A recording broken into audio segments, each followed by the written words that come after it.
Assalamualaikum warahmatullahi wabarakatuh. Perkenalkan, nama saya Rizka Nurrohimah dengan NIM 181040356.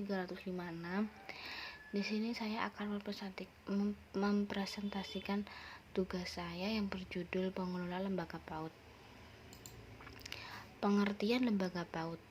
Pengelola program PAUD artinya mengatur agar seluruh yang terkait dengan program PAUD tersebut berfungsi secara optimal dalam mendukung tercapainya program lembaga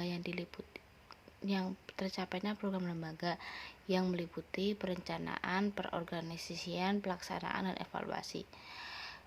Sedangkan yang mengelola PAUD adalah pihak yang bertanggung jawab atas penyelenggaraan PAUD yang antara lain terkait dengan pengelola lembaga, peserta didik, pendidik, dan tenaga pendidikan.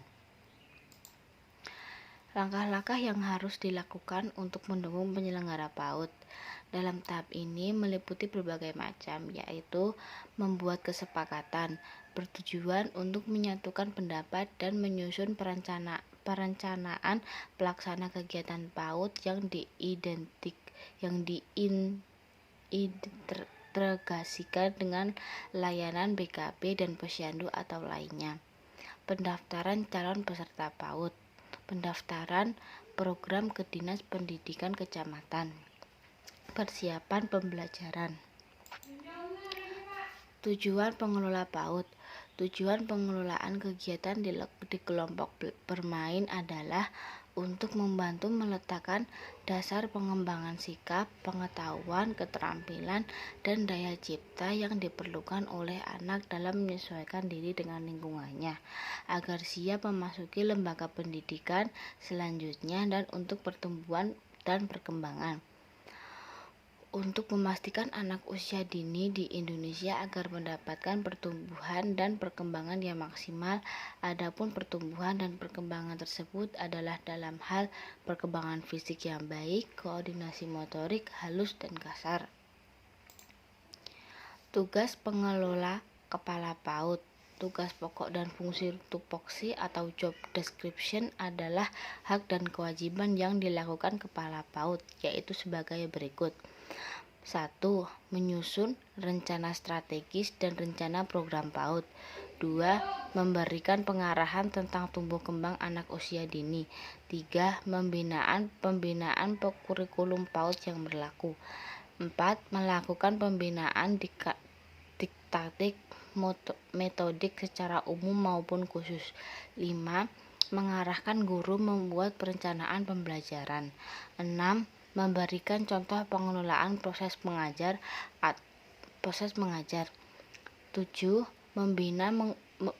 Membina penggunaan standar operasional prosedur atau SOP dan pelaporan perkembangan anak. 8. Memberikan pemahaman kepada guru dalam mengatasi berbagai persoalan anak usia dini atau bimbingan konseling PAUD. 9. Membina kegiatan administrasi kelembagaan sekolah PAUD. 10. Membuat perencanaan anggaran sekolah.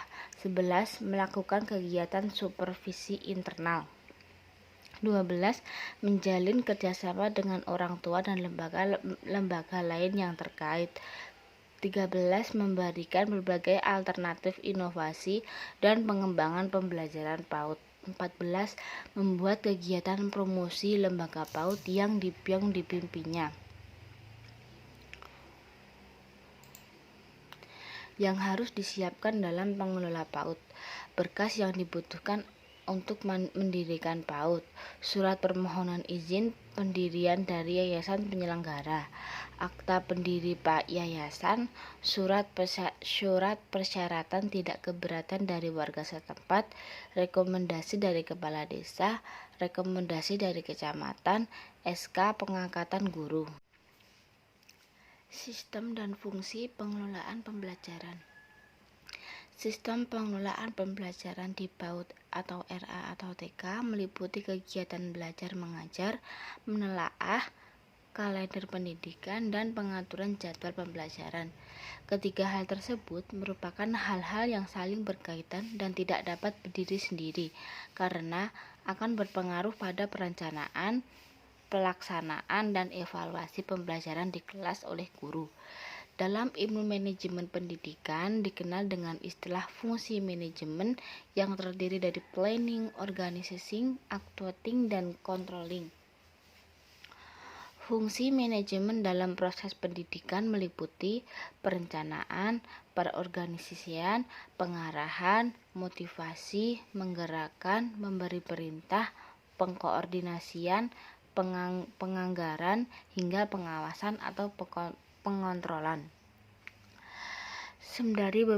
Dari beberapa fungsi manajemen, terdapat 3 hal yang amat mendasar untuk mendapat perhatian dalam mengelola pembelajaran. Ketiga hal itu adalah aspek perencanaan, planning, mengatur organisasi, pelaksanaan actuating, dan pengawasan controlling. Pengelolaan pembelajaran di tingkat manapun yang memiliki fungsi untuk memudahkan pengelolaannya dalam mencapai tujuan pendidikan baik secara umum yang tertuang dalam peraturan pemerintah atau undang-undang pendidikan yang berlaku. Artinya, dalam melaksanakan pengelolaan pembelajaran diperlukan perencanaan yang baik, pelaksanaan pembelajaran yang sesuai dengan rencana, dan pengawasan yang diwujudkan dengan sistem penilaian yang objektif, jujur, dan menurut standar penilaian yang ditetapkan sebelumnya. Fungsi-fungsi tersebut dapat dijadikan acuan dalam merancang suatu pembelajaran. Prinsip pengelolaan pembelajaran. Prinsip pengelolaan pembelajaran merupakan suatu keterkaitan kemampuan dan keterampilan hubungan kemanusiaan untuk mempengaruhi orang lain dalam mencapai tujuan organisasi secara efektif dan efisien. Prinsip pengelolaan menurut Bafadal meliputi 1. Pembagian tugas atau job description, yaitu menempatkan seseorang sesuai dengan kemampuan dan keterampilan yang dimiliki. 2. Otoritas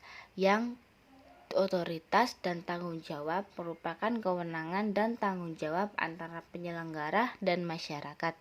3. Disiplin dapat melaksanakan tugas dan kewajiban dengan profesional dan proporsional. 4.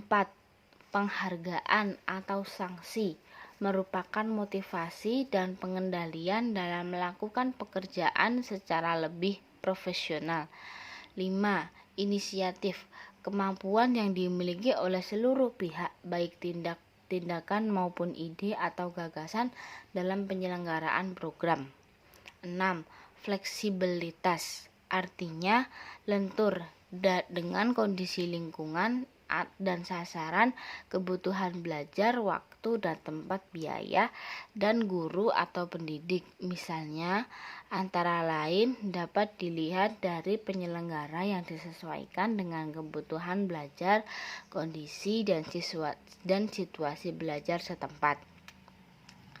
Penyelenggara pembelajaran tidak harus sepenuhnya disampaikan secara tatap muka secara rutin di ruang kelas seperti sekolah formal, tetapi lebih dalam bentuk kegiatan belajar tutorial dan mandiri. Penutup. Pengelolaan pembelajaran pendidik usia dini sebagai upaya mengoptimalkan tahap perkembangan anak usia dini sangat perlu diperhatikan oleh beberapa pihak. Selain oleh orang tua sebagai pendidik pertama dan utama di lingkungan rumah, guru sangat berperan karena pada masa prasekolah akan dilewati tahapan-tahap perkembangan yang harus terus diperhatikan dengan cara mengelola pembelajaran dengan baik sesuai dengan karakteristik pembelajaran untuk anak usia dini. Salah satunya adalah memiliki prinsip pembelajaran belajar bermain sambil belajar dan belajar secara bermain.